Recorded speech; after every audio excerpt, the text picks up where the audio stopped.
o cúmulo, o extremo da impessoalidade que o dinheiro pode provocar é a prostituição.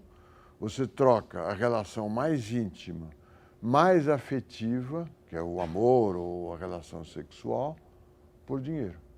A impessoalidade chega... Você usa essa impessoalidade do dinheiro até para transformar uma relação pessoal, íntima, afetiva, em uma relação impessoal. Nós demos esse artigo do Polanyi, mencionamos esse livro do Simmel. Agora nós vamos na parte mais estranha da aula, que é o Attali e Orleans. Attali é Jacques Attali. Ele é conhecido na França, há muitos livros dele publicados no Brasil.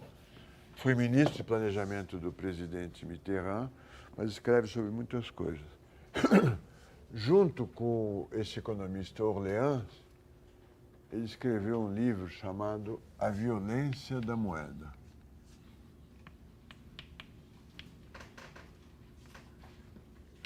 É um livro, conta a história dele.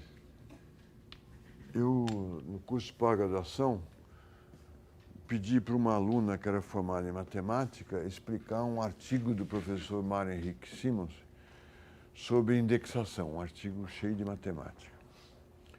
E ela me disse, olha, eu só faço isso, era pós-graduação, um aluno mais soberano, né? Eu só faço isso se o senhor der o livro Violência da Moeda. Eu li e achei, como acho hoje, uma coisa muito confusa, boas ideias, mas assim, nós ficamos tontos com ela e não conseguimos entendê-las exatamente. Pois eu descobri, com o professor Beluso, que esse livro é clássico, ou obrigatório, ou leitura recomendada na Universidade de Campinas. Aí eu falei, então se é um livro importante na Unicamp, venha aqui na faculdade dar aula para os meus alunos, que eu tenho dificuldade para entendê-lo. Ele veio, deu a aula e ninguém entendeu também. Mas a ideia central do artigo, por isso que eu digo, não pode ter medo de ler um livro difícil. Ele é usado mesmo na Universidade de Campinas. A ideia desse livro é uma aplicação para a teoria monetária das ideias de um antropólogo chamado René Girard. É um antropólogo, é um crítico literário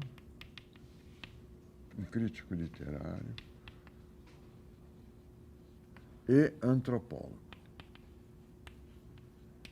E um católico também.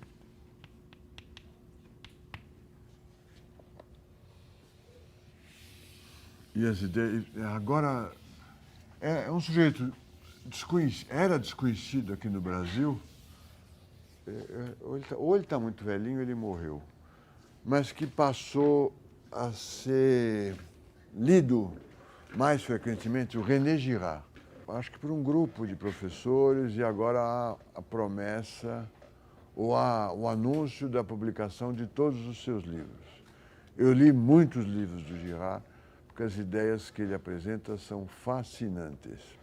Vamos ver quais são. São a partir dessas ideias que o Attali e o Orleans estudam a moeda. Então, é uma aplicação da teoria do Girard, ou da visão de mundo do Girard, para a teoria monetária. O Girard diz o seguinte, essa aqui é numa descrição de economista, mas é razoável. A nossa subjetividade, que na construção da nossa subjetividade, quer dizer, eu, João, sou professor, economista, uso iPhone, me vejo dessa e dessa forma, tenho esses e outros gostos, essas e outras idiosincrasias. Essa construção da subjetividade que nós, economistas, tomamos como um dado, nós começamos a partir de um consumidor soberano. É a herança da teoria, a herança, a influência ou a importância do utilitarismo na nossa formação. Nós supomos que o consumidor sabe o que quer. Não incorporamos na nossa teoria nada do Freud, do Lacan, do Girard. Nós começamos deste dado, o consumidor sabe o que quer. E a frase do Freud, acho que dele é importante, é Deus nos proteja dos nossos desejos. Né?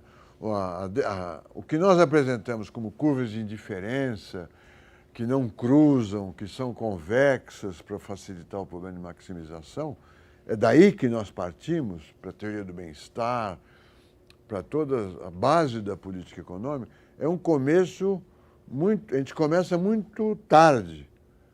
Há um grande esforço intelectual, um grande volume de reflexão, tanto religiosos, como psicológicos, como filosóficos, para entender quem é que somos nós, como é que nós nos criamos, quem é o ego. Para os economistas não se interessam por isso. Nós começamos a partir de um consumidor soberano ou de um consumidor soberano que virou empresário e quer maximizar lucros. O Girard se preocupa com esse tema, como é que se constrói a subjetividade. E ele diz que se constrói por um processo mimético. Mimético que é de cópia, de copiar. É um processo mimético do desejo dos outros. Ele chega a essa proposta depois de analisar de fazer a crítica de vários romances que eu vou citar, e depois de estudar antropologia, estudando ritos de sacrifício nas sociedades primitivas. Ritos de sacrifício é matar uma galinha, matar um boi, dançar em volta, prender um escravo e tacar fogo nele. Todas as sociedades primitivas têm ritos de sacrifício. Então essa é a conclusão, ou a linha que saiu de todos os seus estudos. Ele afirma que nós construímos a nossa subjetividade copiando os outros. Se o Rafael for o meu padrão de cópia, eu vou querer ter uma camisa igual a do Rafael. Aí é fácil, eu vou à loja, procuro uma camisa branca, polo, igual a do Rafael. Esse é um desejo que é pouco importante na vida, porque na vida e na construção da subjetividade, que eu o satisfaço imediatamente e acabou.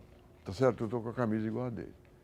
Quando eu comprei tudo que ele tinha, o tênis, a calça, a mochila, eu vou copiar um desejo que é absolutamente impossível de resolver. Eu vou desejar o que ele deseja.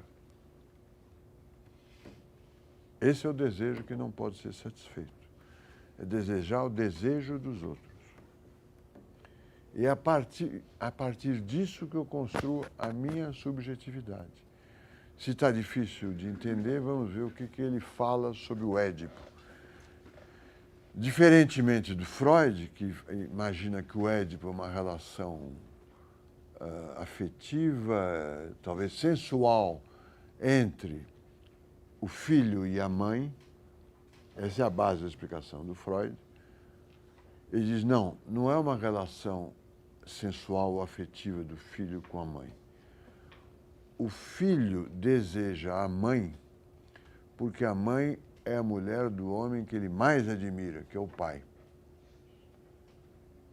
É porque ela é a mulher do grande homem, que é o pai, que eu desejo a mulher dele. Se o pai, se esse cara tivesse largar a mãe, eu também não quero mais ela. Meu desejo se muda para outra coisa. Isso é que é desejar o desejo dos outros. É porque o pai é o herói, o líder, o homem forte, ele escolheu aquela mulher, eu também quero aquela mulher, que é minha mãe. Essa é uma visão simplificada do desejo mimético. Estamos longe da teoria monetária, nós vamos chegar perto já já. Veja, construímos um sujeito aí muito diferente do sujeito das curvas de indiferença. É um sujeito atormentado, porque ele quer as coisas que as pessoas que ele admira querem. Esse mimetismo é carregado de rivalidade. Na realidade, ele fala em rivalidade mimética. Como eu quero o que o outro quer, porque o outro quer, eu desenvolvo uma relação de rivalidade mimética. A rivalidade é a concorrência que dá cotovelada. Uma partida de futebol, os times de futebol são rivais. O corredor de maratona não é rival, é competidor. O maratonista corre, qualquer corredor, né, sem olhar para os lados. Ele está correndo para si mesmo, na maior parte dos casos, né? O jogador de futebol, não. É o Corinthians que tem que ganhar do Palmeiras.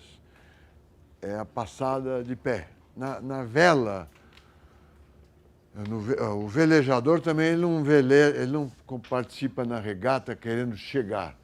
Ele quer chegar, mas ele quer fazer sombra para o outro veleiro, ele quer impedi-lo de... Ele quer atrapalhar o outro. Essa é a rivalidade. O oligopólio é rival. O oligopólio, a Coca-Cola vai mudar de marca, ela olha o que a Pepsi está fazendo e vice-versa. Não é um comportamento que nem o do corredor. O corredor tem um objetivo e vai. Nosso modelo de concorrência prevalece a competitividade e não a rivalidade. Por girar, a nossa subjetividade é construída em cima de uma rivalidade mimética. Eu quero, o Édipo quer a mulher do homem que ele admira, não é que ele despreza. Amor e ódio vêm sempre juntos aí. A curva de diferença desses caras, que somos nós todos, é trêmula, oscilante, depende da curva de diferença dos outros. Não parece uma história muito semelhante ao que os nossos olhos veem, com a moda, com o desejo de ter um carro igual ou melhor do que os outros, não é ter um carro bom. Você quer ter um carro... O Eduardo Giannetti, que é um economista formado nessa escola, em Cambridge também, e que tem uma orientação conservadora, é fã dos... Vamos dizer, um libertário, acredita segue os utilitaristas ingleses, escreveu um livro ou propôs que nós começássemos a medir a felicidade, que é uma ideia de economistas, né? A Amartya Sen também estuda o índice de desenvolvimento humano e social. Os ingleses propõem que o objetivo da vida, os ingleses utilitaristas, é procurar a felicidade. E o Giannetti propôs isso numa reunião de empresário, onde eu estava, que vamos fazer um índice da felicidade.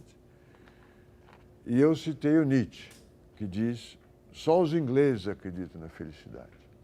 Aí o empresário que estava do meu lado disse, realmente nós queremos todos ser felizes. Só que eu quero ser o mais feliz de todos vocês. Quer dizer, até não sei se entendem a ironia desse empresário. Não se trata de ser feliz, trata-se de ganhar uma rivalidade. Eu ser o mais feliz do que todos que estão nessa mesa, que é a rivalidade mimética. Eu não quero ser feliz, eu quero ser mais feliz que você. Eu não quero ter um carro que desempenha as funções esperadas de um carro. Eu quero ter um carro que desempenha as funções esperadas melhor do que o seu carro. É mais rápido que o seu, é mais econômico que o seu, é mais bonito do que o seu. É dessa forma que ele vê a construção da subjetividade. Essa rivalidade mimética tem várias regras, ou várias características. Primeiro, ela gera violência. Eu quero o que é seu, enquanto for seu. Se você me der, eu não quero mais. Não era exatamente o que eu queria. Tá certo? Eu quero tirar de você e você não ter, só ter eu. E para eles, a sociedade é sempre violenta e os momentos de paz ou de paz são eventos instáveis. Essa é uma proposta que não dá para resolver. Você não sabe se a gente vive entre guerras ou vive em 2 séculos cheios de guerra interrompidos por intervalos de paz, ou ao contrário, se a gente vive 2 séculos de paz interrompidos por episódios de guerra. Não dá para resolver. Mas a visão dele é que a sociedade é inerentemente violenta porque a nossa subjetividade é construída a partir da rivalidade mimética.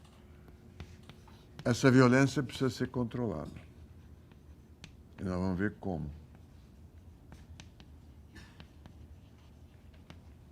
2, a rivalidade é tanto maior, vamos dar uma de economia aqui, tanto maior, quanto mais próximo o rival.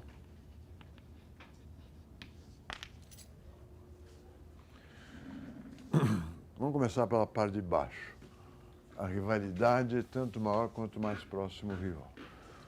Ele, como crítico literário, ele estuda o Dom Quixote. O Dom Quixote tem como rivalidade mimética com um objeto distante, que é o cavaleiro da Idade Média. Essa rivalidade distante, ela é mais tranquila, ela não gera violência, porque ele é uma rivalidade de um ideal que não existe mais. Se bem que ele luta com moinhos, briga com as pessoas, como se fosse um cavaleiro da Idade Média, mas é um objeto de desejo muito distante. Madame de Bovary, a mulher que acaba se matando, ela quer ser igual, ela copia as mulheres nobres e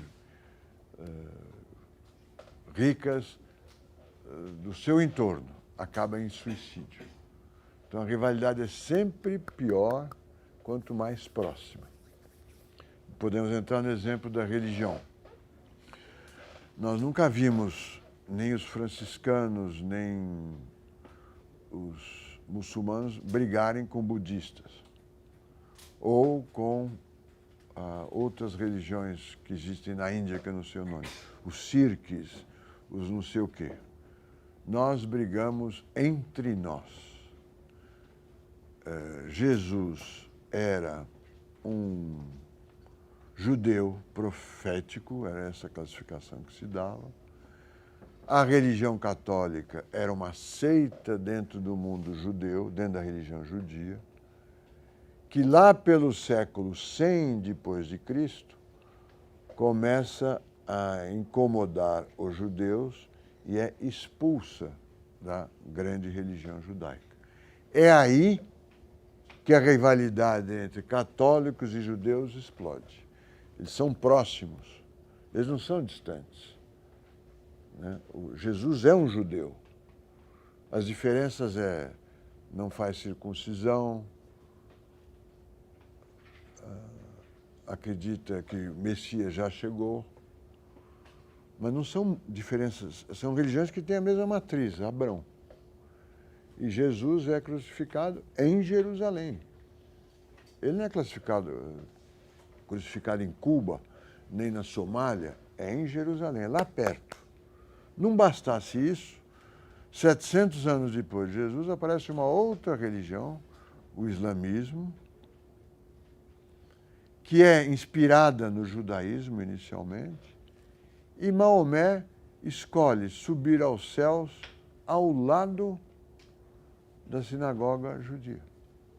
Ele podia subir aos céus em Medina, eu não quero ofender nenhuma das religiões que existirem aqui. Por isso, em Medina, em Meca, na Meca, são lugares. Ele estava aqui na Península do Sinai, ou na Arábia Saudita.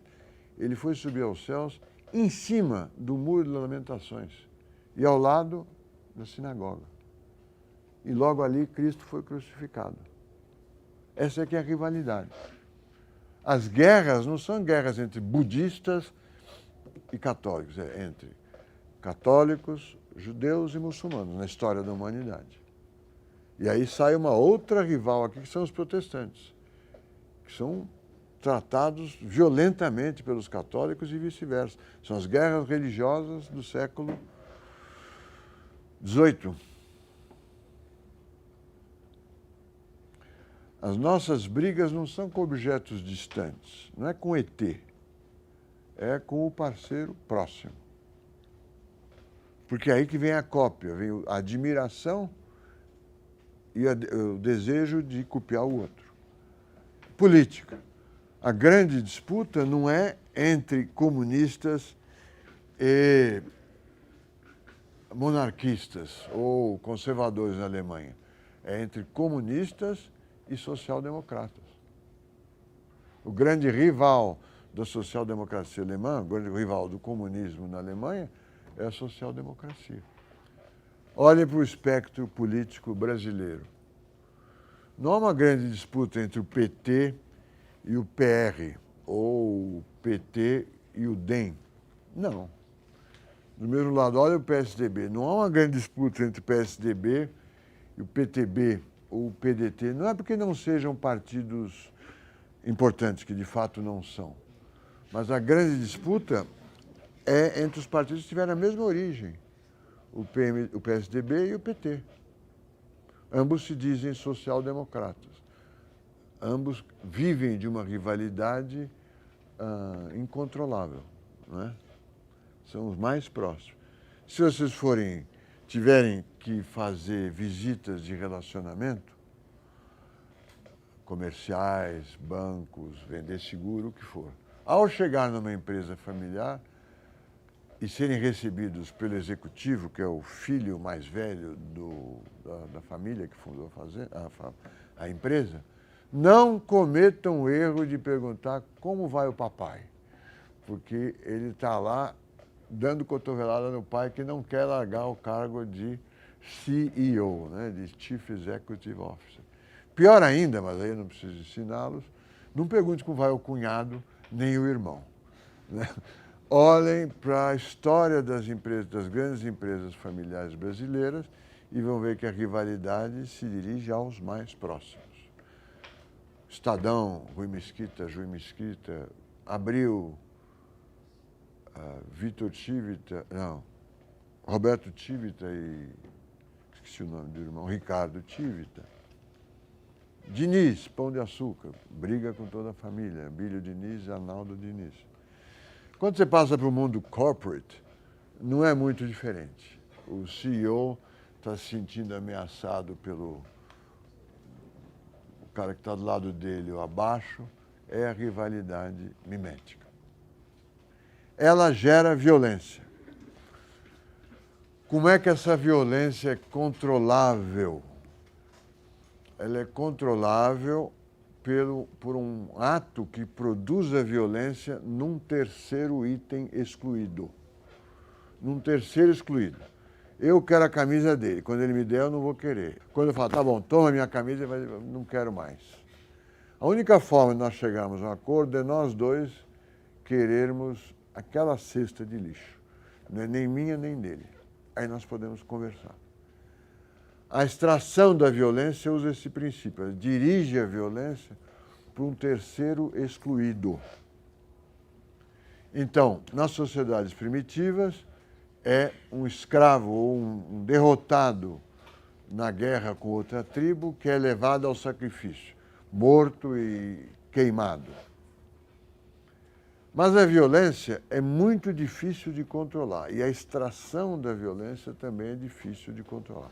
Tudo isso que eu estou falando tem que ver com moeda, não estou enrolando, já vou aplicar isso para o dinheiro.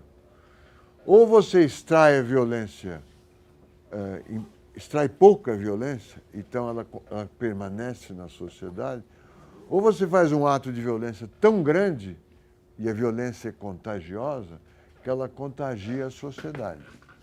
Que a violência é contagiosa é fácil de observar ou num quebra-quebra numa boate, ou um quebra-quebra numa torcida. Começa uma briga ali, vem um cara lá de longe correndo, se mete na briga e a violência se espalha. Ela é contagiosa.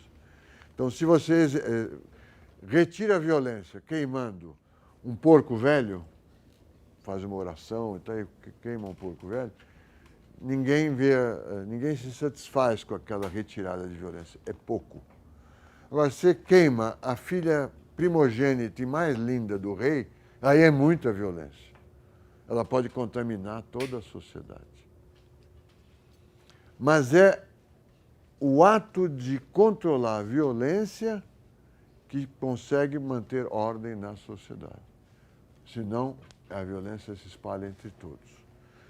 Os reis, para ele, a maior parte dos reis, ou da origem das dinastias, são bodes expiatórios. Bode expiatório é esse sujeito que é levado para o sacrifício, que sobreviveram, por algum acaso, viraram reis. O início de dinastias. O hábito de enterrar pessoas embaixo de pedras, ele associa faz uma analogia com as pirâmides. Por que as pessoas são enterradas embaixo de pedras? Pelo menos em muitos casos, né? Porque são a herança da ideia de mortos apedrejados. E o exemplo final que ele dá é Jesus Cristo. Jesus Cristo, nas palavras dele, fez um achado antropológico. Ele sabia que para controlar a violência, ele precisava se oferecer como um sacrifício, como um bode expiatório para o sacrifício. Então, no Evangelho eu sou o Cordeiro de Deus. O Cordeiro é o animal usado para o sacrifício. Ele era o Cordeiro de Deus. Ele sabia, segundo Jean, que teria que ser sacrificado para virar um mártir e apaziguar a sociedade que ele começava a liderar.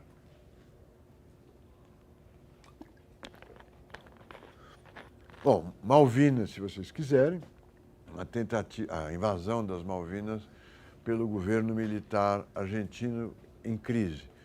No final da ditadura, grande crise na economia argentina, o general, cujo nome eu esqueci, resolve invadir as Malvinas para retomá-la para a Argentina. O que ele pretendia? Um bode expiatório, unir a nação argentina em torno de um objetivo externo. As aplicações dessas teorias vão longe. Em relações internacionais, qual a regra de ouro? Cada país é amigo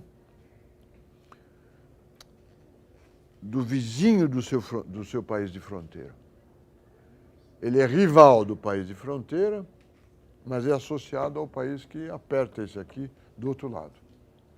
Então, o Brasil tem grande cooperação diplomática com o Chile. Ele pula a Argentina e é o Chile. E a Alemanha e França. A França é grande aliada da Polônia, que está do outro lado da Alemanha. Sempre o próximo é rival. E Caim e Abel é o exemplo clássico, né, da Bíblia. E o que a moeda tem que ver com isso? Aí entra o Attali, entre o Attali e o Orleans, a violência da moeda. A partir dessa visão antropológica da subjetividade, não é possível haver trocas voluntárias, diretas. Há em pequenos casos, mas não é possível organizar uma sociedade em função de trocas diretas. Só tem uma forma de fazer trocas, é trocar por um terceiro excluído, por uma coisa que não é nem minha, nem sua, que se chama dinheiro. O dinheiro é, para o Girard e para o Attali, o terceiro excluído que facilita as trocas. Eu topo comprar a sua camisa por R$1.000. O R$1.000 não é meu, não é do Barão do Rio Branco, não é de ninguém, é um terceiro excluído, não pertence a ninguém. O dinheiro tem, para ele, Attali e Orleans, uma origem religiosa. Ele é administrado pelo sacerdote perto do rei. Ele tem uma origem pública e não uma origem privada para facilitar as trocas, como querem alguns clássicos. Ele tem um caráter sagrado. E esse caráter é ele ser um terceiro excluído. Não é nem meu, nem teu, nem de ninguém. É de um terceiro. Ele está sujeito a muita violência ou a pouca violência. ele também tem um equilíbrio instável. Se ele for extremamente desejado, nós caminhamos para um mundo de deflação, um mundo de excesso de oferta, é um mundo parecido com o mundo descrito ou criticado pelos keynesianos. Se for uma moeda sem valor ou que está sujeita a um governo fraco, ou é emitida por um governo fraco, sem apoio político, não é fraco porque tem déficit público, é fraco porque não tem apoio político. Ele é um dinheiro sujeito à inflação, ele retira pouco a violência das trocas. E o mundo econômico oscila entre essas duas alternativas. Uma moeda forte, estável e deflação. Ou uma moeda fraca, instável e inflação. Porque o dinheiro não é o facilitador das trocas, ele é a condição necessária para que existam trocas. As trocas só podem ser feitas mediante um terceiro item, um terceiro bem excluído, que não é nem meu, nem do outros participantes. Todos nós queremos esse dinheiro. E esse dinheiro é que facilita as trocas. É isso que está no livro A Violência da Moeda. E ele analisa a crise da época do livro, mostrando que depois da globalização financeira, o dinheiro se tornou um objeto de desejo mais estável, com maior valor, levando o mundo a crises de falta de demanda. O dinheiro anterior, antes dos anos 80, no período 45-80, período em que prevaleciam as políticas keynesianas, o dinheiro estava sujeito à inflação, o regime bancário era todo ele ligado ao Banco Central, bancos comerciais não quebravam, era um dinheiro que retirava menos violência, era, portanto, um dinheiro sujeito à inflação.